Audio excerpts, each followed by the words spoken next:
Hello guys, welcome to English education. Students, हम पढ़ रहे हैं क्लास 8 की हनी ड्यू बुक का 7th चैप्टर और आपके चैप्टर का नाम है ए विजिट टू कैम्ब्रिज। और इसका हम फर्स्ट पार्ट कंप्लीट कर चुके हैं। हमने फर्स्ट पार्ट में जाना कि स्टीफन हॉकिंग और फिरदौस कांगा एक दूसरे से मीटिंग करने वाले हैं। यहाँ पर हमने जाना कि फिरदौस कांगा एक जर्नलिस्ट है, एक राइटर है, और वहीं पर स्टीफन हॉकिंग जो है एक ग्रेट साइंटिस्ट हैं, वो एक ऑथर भी हैं। और जो फिरदौस होते हैं वो स्टीफन हॉकिंग से मिलना चाहते हैं, कुछ टाइम मांगते हैं उनके असिस्टेंट से, तो उन्हें आधे घंटे की अपॉइंटमेंट दे दी जाती है। तो चलिए जानते हैं कि वो आपस में वो दोनों एक्स्ट्रॉर्डनरी पीपल आपस में क्या बातें करती हैं। अगर आपने फर्स्ट पार्ट को नहीं देखा है तो डिस्क्रिप्शन बॉक्स में आपको लिंक मिल जाएगा, वहाँ से आप फर्स्ट पार्ट को रीड कर सकते हैं। और अगर आप न्यू विजिटर है तो चैनल को सब्सक्राइब कर सकते हैं ऐसी ही कुछ और वीडियोज़ के लिए।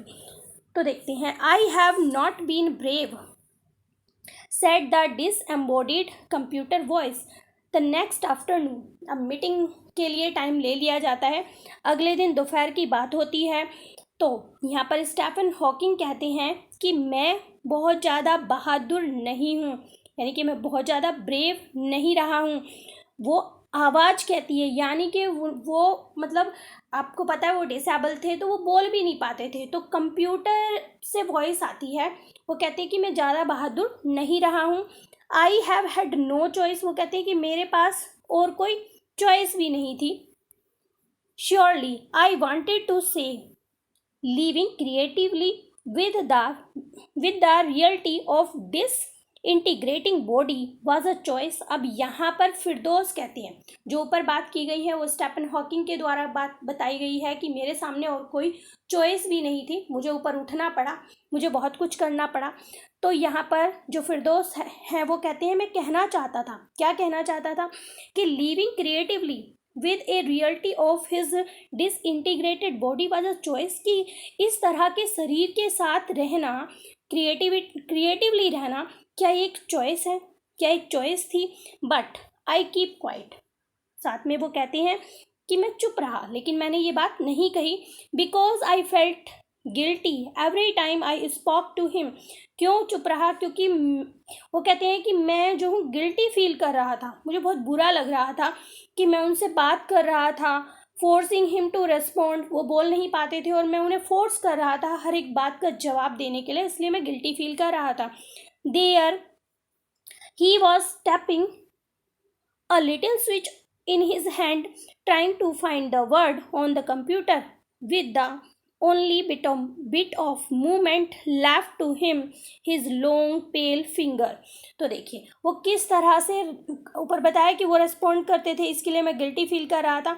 तो आगे बताते हैं कि किस तरह से वो जवाब देते थे, कि वहाँ पर उनके हाथ में एक स्विच था और वो उसे टैप करते थे, तभी क्या होता था, वो कोशिश करते थे, वो जो कंप्यूटर स्क्रीन थी उनके पास, उस पर उन वर्ड्स को ढूंढते थे। उनकी जो लंबी और पीली पड़ी हुई फिंगर्स थी वो उनसे मूव करते थे, वो कम ही मूवमेंट करती थी, लेकिन वो क्या करते थे, उन्हें मूवमेंट पे लाते थे, उन्हें चलाते थे और कंप्यूटर स्क्रीन पर वर्ड ढूंढते थे और फिर वो उन्हें फ्लैश करते थे। तो इसलिए वो गिल्टी फील कर रहे थे। Every so often His eyes would shut in frustrated exhaustion। अब उनकी जो आंखें थी, अक्सर क्या होता था, उनकी आंखें जो है थकान की वजह से थोड़ा बंद हो जाती थी। And sitting opposite him I could feel his anguish, और उनके सामने बैठा हुआ, क्योंकि वो उनके सामने ही बैठे हुए थे, तो कहते हैं कि उनके सामने बैठा हुआ मैं उनकी एंग्विश को, उनकी जो फीलिंग थी ये सारी, कि मैं उनसे बातें कर रहा था, उन्हें परेशानी हो रही थी, वो टैप करते थे कंप्यूटर पर, स्विच को दबाते थे, तो ये सारी चीज़ें देखते हुए मैं फील कर रहा था कि उनकी क्या फीलिंग थी। The mind buoyant with thoughts that come out in frozen phrases and sentences stiff as corpses। तो देखिए वो यहाँ पर कहते हैं कि उनका जो दिमाग था वो पूरा विचारों से भरा हुआ था, सोचों से भरा हुआ था, और जो मतलब वो सेंटेंस बोल रहे थे वो ऐसे निकल कर आ रहे थे, बोल क्या रहे थे, वो जो स्क्रीन पर आ रहे थे जैसे फ्रोज़न फ्रेजेस हों, मतलब उनका जो दिमाग था पूरी तरह से भरा हुआ था, वो सोच सोच कर जवाब दे रहे थे। जो सेंटेंस आते थे वो बिल्कुल स्टिफ होते थे, एकदम कठोरता से भरे हुए होते थे। तो इस तरह से वो एक दूसरे की फीलिंग को देख रहे हैं कि वो फील कर रहे हैं कि सामने वाला हमारे बारे में या किसी क्वेश्चन का आंसर देते हुए कैसा फील कर रहा है. A lot of people seem to think that disabled people are chronically unhappy. I said. अब ऑथर कहते हैं यानी कि जो फिरदौस कांगा होते हैं वो कहते हैं कि मैं उनसे आगे पूछता हूँ कि बहुत सारे लोगों की क्या सोच है कि जो डिसेबल पीपल हैं वो अंदर से हमेशा दुखी रहते हैं, वो खुश नहीं रहती हैं. I know that it is not true my self. और मैं खुद ही जवाब देता हूँ कि मैं जानता हूँ कि ये बात सच नहीं है. Are you often laughing inside. क्या तुम भी ये सब बातें सोचकर कभी अंदर से हंसते हो, वो स्टीफन हॉकिंग से पूछते हैं. अबाउट 3 मिनट लेटर ही रेस्पॉन्डेड. लगभग 3 मिनट के बाद वो रेस्पॉन्ड करते हैं.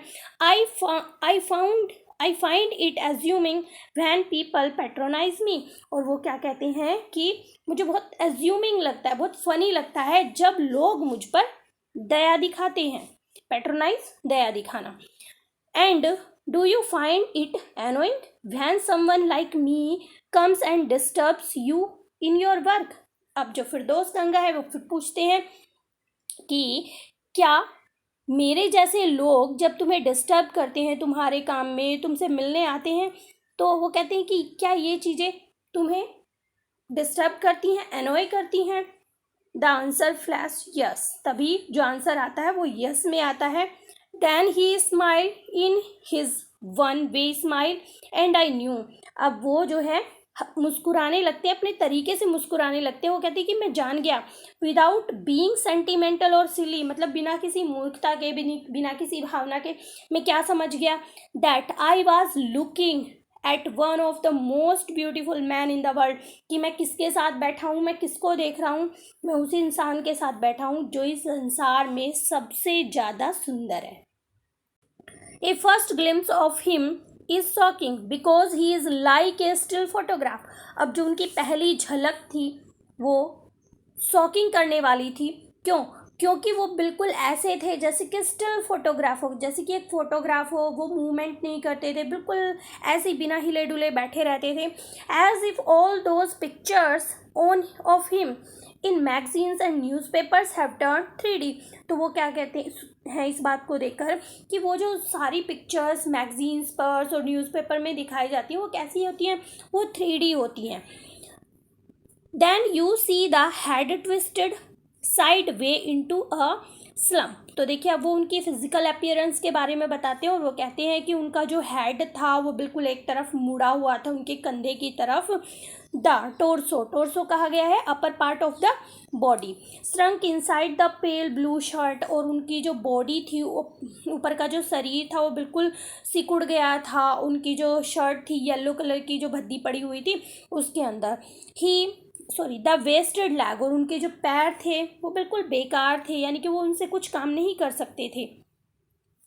You look at his eyes which can speak still and they are saying something huge and urgent. जब उनकी आंखों में देखो तो ऐसा लगता था कि जैसे वो बोल सकती हैं. वो बिल्कुल शांत है, बिल्कुल स्टिल हैं और वो कुछ ऐसा कहना चाह रही हैं. उनकी जो आंखें वो कुछ बहुत बड़ा, बहुत अर्जेंट, बहुत इम्पोर्टेंट कुछ कह रही हैं.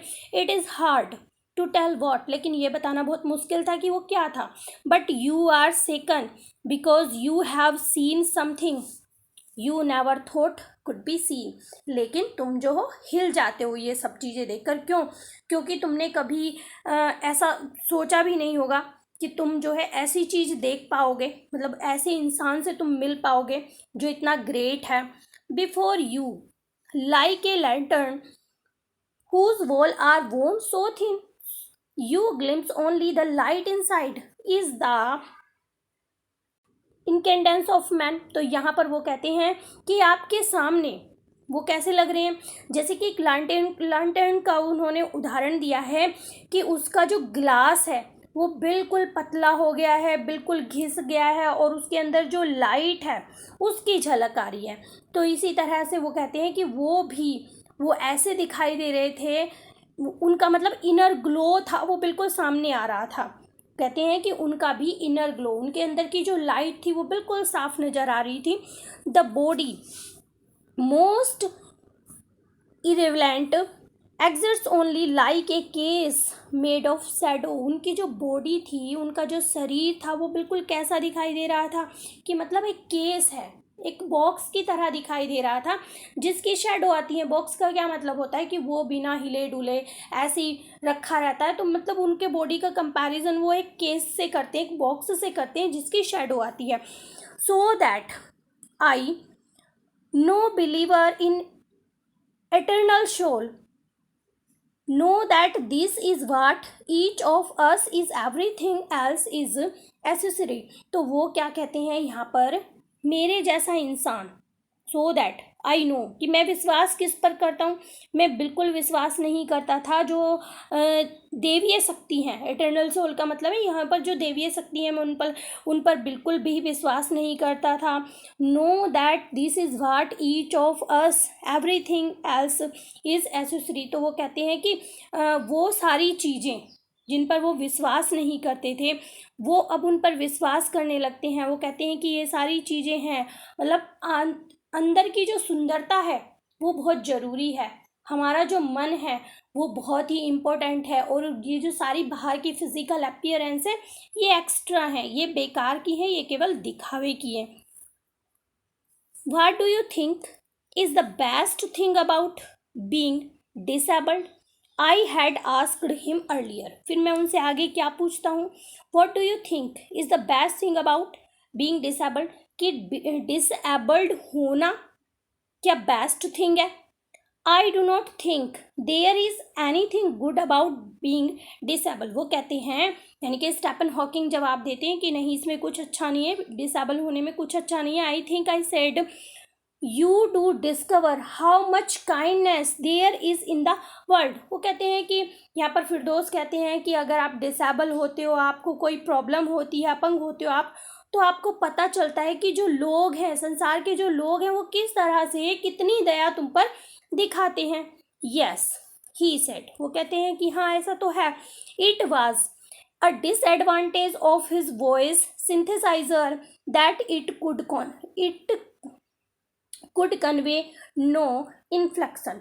नो इन्फ्लेक्शन का मतलब है, मतलब वो जो अंदर से कहना चाहते थे, राइज एंड फॉल, यानी कि वॉइस का जो कभी इंसान खुश होता है तो खुशी में उसकी अलग सी आवाज़ होती है, दुखी होता है तो अलग सी आवाज़ होती है, तो वो इन्फ्लेक्शन कहा गया है।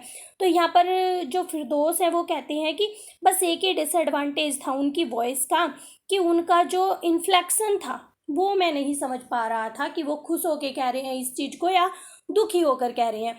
नो शेड और टोन, मतलब उनकी आवाज़ में कोई शेड नहीं थी, कोई टोन नहीं थी। And I could not tell, और मैं नहीं बता सकता था, how enthusiastically he agreed with me, मतलब उनकी उत्तेजना मैं महसूस नहीं कर पा रहा था, मैं नहीं बता पा रहा था कि वो किस तरह से मुझसे सहमत हैं। Every time I shifted in my chair और turn my wrist to watch the time.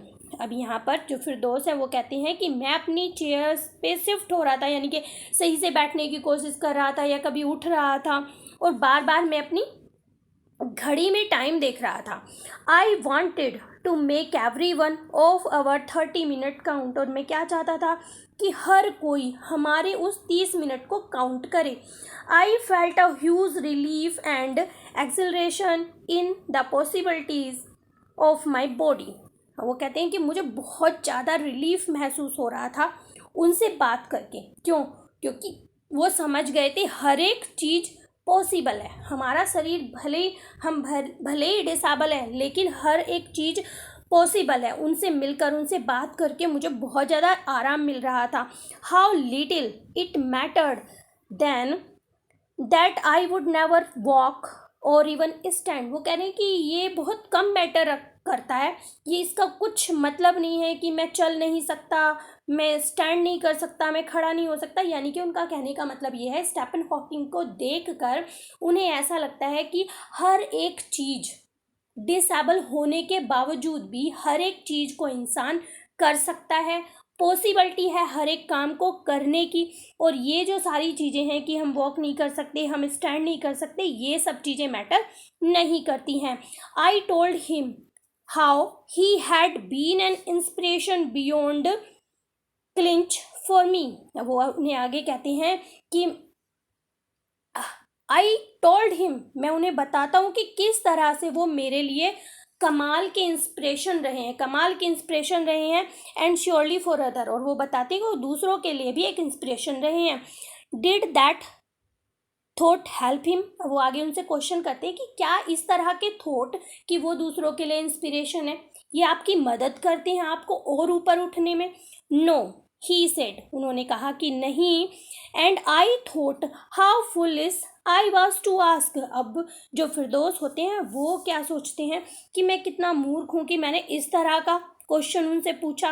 When your body is claustrophobic room, जब आपका शरीर एक ऐसा इस तरह का कमरा हो जिसमें तुम्हारा दम घुटता हो, and the walls are growing narrower day by day, और हर दिन उसकी जो दीवारें हैं वो नैरो होती चली जा रही हैं, पतली होती चली जा रही हैं। तो यहाँ पर देखिए जो ऑथर हैं यानी कि जो फिरदौस हैं वो स्टीफन हॉकिंग के बॉडी को एक ऐसा कमरा बताते हैं जिसमें उनका दम घुटता हो और जो दीवारें हैं यानी कि हर दिन उनका शरीर कमज़ोर होता चला जा रहा हो।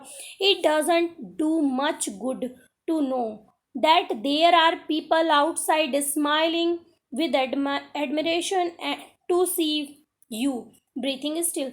तो अब कोई मतलब ये कोई बड़ी बात नहीं होती है, ये उनके लिए अच्छा नहीं होता है क्योंकि उनकी बॉडी जो है इतनी सारी चीज़ों को झेल रही है, तो ये उनके लिए कोई अच्छा नहीं है कि लोग जो हैं मुस्कुरा रहे हैं उन्हें देखकर, उनकी प्रशंसा कर रहे हैं और वो चाह रहे हैं कि हम लोग अभी जीवित रहें, हम लोग सांस लेते रहें। तो ये चीज़ें कोई मैटर नहीं करती हैं। Is there any advice you can give disable people something that might help make life better. तो अब यहाँ पर जो फिरदौस होते हैं वो स्टीफन हॉकिंग से कहते हैं कि क्या आपकी कोई सलाह है, क्या आप कोई सलाह दे सकते हो जो अपंग लोग हैं उनके लिए, जिससे कि वो पहले से बेटर अपनी लाइफ को बना सकें। दे शुड कंसंट्रेट, तो स्टीफन हॉकिंग कहते हैं they should concentrate on what they are good at. तो वो कहते हैं कि उन्हें पूरा ध्यान केंद्रित करना चाहिए उन चीज़ों में जिनमें वो अच्छे हैं। I think things like disabled Olympics are a waste of time. तो वो कहते हैं मैं ये सोचता हूँ कि जो डिसेबल ओलंपिक्स हैं वो उनके लिए वेस्ट ऑफ टाइम है। I know what you mean. I remembered the year I had spent trying to play a Spanish guitar considerably longer than I was, and how gleefully I had unstrained it one night. तो देखिए यहाँ पर जो फिरदौस होते हैं वो भी अपना एक एक्सपीरियंस शेयर करते हैं इस चीज़ को लेके। वो कहते हैं कि मैं जानता हूँ तुम्हारा क्या मतलब है, और वो कहते हैं कि मुझे याद है, वो कुछ साल के बारे में बताते हैं कि मुझे याद है जब मैंने अपने सालों गुजार दिए स्पेनिश गिटार को बजाने में, उसे प्ले करने के लिए, और वो मुझसे भी लार्जर था, वो जो गिटार था वो मुझसे भी लार्जर था। और वो कहती कि तुम्हें मैं बता नहीं सकता कि मैं कितना खुश हुआ उस रात जिस रात मैंने उसको तोड़ दिया। The half hour was up, अब जो आधा घंटा था वो ऊपर हो चुका था। I think I have annoyed you enough, I said grinning. Thank you for. अब मैं मुस्कुराते हुए उन्हें कहता हूँ कि मुझे ऐसा लगता है कि मैंने तो तुम्हें बहुत अनॉय कर दिया है, बहुत नाराज़ कर दिया है। और वो मुस्कुराते हुए थैंक यू फॉर ही बोलते हैं, इतना ही बोल पाते हैं। स्टे, आई वेटेड, अब तभी स्टे सुनाई उन्हें देता है और वो कहते हैं कि मैंने इंतज़ार किया। हैव सम टी, वो कहते हैं कि कुछ चाय ले लो। I can show you the garden, अब स्टीफन हॉकिंग कहते हैं कि मैं तुम्हें गार्डन दिखा सकता हूँ। The garden was as big as a park, और यहाँ पर जो फिरदौस है वो कहते हैं कि गार्डन इतना बड़ा था जैसे कि एक पार्क हो। But Stephen Hawking covered every inch, लेकिन स्टीफन हॉकिंग ने हर एक इंच को दिखाया मुझे। Rumbling along in his motorised wheel chair while I dodge to keep out of my way. वो कह रहे हैं कि वो जो उनकी मोटराइज व्हील चेयर थी उस पर रम्बलिंग करते हुए उन्होंने मुझे पूरा गार्डन दिखाया, लेकिन उनका मन नहीं था, डोज मतलब वो ऊब रहे थे ये सब करने में उनका मन नहीं था, ये सब चीज़ें देखने को, क्योंकि वो तो बातें करना चाहते थे उनसे। We could not talk very much, वो कहते हैं कि हम और ज़्यादा बातें नहीं कर पाए। The sun made him silent, क्योंकि जो सन था उन्होंने उन्हें साइलेंट कर दिया था। Letters on his screen disappearing in the glare, वो कह रहे हैं कि वो जो लेटर्स आते थे उनकी स्क्रीन पर वो डिसअपियर हो गए थे, क्योंकि सूरज में वो जो सन की लाइट थी उसमें वो दिखाई नहीं दे रहे थे। एन आवर लेटर, 1 घंटे के बाद, we are ready to leave, हम एक दूसरे से अलग होने के लिए, यानी कि मैं जाने के लिए तैयार था। I did not know what to do, मैं समझ नहीं पाया कि मैं क्या करूं। I could not kiss him or cry, ना तो मैं उन्हें पकड़ के उन्हें किस कर सकता था, ना रो सकता था, क्योंकि उन्हें ऐसा लगेगा कि वो मुझ पर दया दिखा रहे हैं मेरे शरीर को देख के कि मैं ऐसा हूँ, तो मैं वो कह रहे हैं कि मैं कुछ नहीं कर सकता था। आई touched his shoulder and wheel out into the summer evening, वो कहते हैं कि मैंने उनके शोल्डर को टच किया और मैं समर इवनिंग में वहाँ से बाहर आ गया। आई लुक्ड बैक, मैंने पीछे देखा, and I knew he was waving, और मैं जानता था कि वो मेरी तरफ वेव कर रहे होंगे। हालांकि वो ऐसा नहीं कर सकते थे, दो ही वाज नॉट, हालांकि वो ऐसा नहीं कर सकते थे क्योंकि वो उनके जो हाथ थे वो या गर्दन, हाथ पैर, जो भी कुछ चीज़ें थी वो मूव नहीं करती थी, वो मूवमेंट में नहीं थे। वॉचिंग हिम एन एम्बोडीमेंट मीन्स होता है अवतार, ऑफ माई ब्रेवेस्ट सेल्फ, अब उन्हें देखकर, जो स्टीफन हॉकिंग है उन्हें देखकर फिरदौस को क्या लगता है कि उनका एक अवतार हो गया है, यानी कि उनका वो जो है पूरी तरह से बदल गए हैं और सबसे ज़्यादा ब्रेव बन गए हैं, पहले से बहुत ज़्यादा ब्रेव बन गए हैं। The one I was moving toward, the one I had believe in for so many years alone, वो कहते हैं कि वहाँ पर उनसे मिलने के बाद मुझे ऐसा लगता है कि मैं उस तरफ चला गया हूँ, उस तरफ बढ़ गया हूँ जहाँ पर जाने के लिए मैं सालों से इंतज़ार करता था, यानी कि मैं सोचता था कि मैं कहीं ऊपर जाऊँ, कहीं आगे बढ़ूँ, तो मुझे ऐसा लगा उनसे मिलने के बाद कि मैं उस तरफ बढ़ गया हूँ। I knew that my journey was over for now, और मैं जान गया था कि अभी फ़िलहाल के लिए मेरी जो जर्नी है वो ख़त्म हो चुकी है। तो ये जो चैप्टर था ये लिखा गया है फिरदौस कांगा द्वारा, फ्रॉम हेवन ऑन व्हील्स। ये आई होप स्टोरी आपको अच्छी लगी होगी, चैप्टर आपको समझ में आया होगा। अगर स्टोरी आपको अच्छी लगी है और अच्छे से आपने समझा है तो एक लाइक ज़रूर करें। चैनल पर अगर आप नए हैं तो चैनल को सब्सक्राइब करें। मिलते हैं अपने नेक्स्ट टॉपिक में, तब तक के लिए बाय बाय।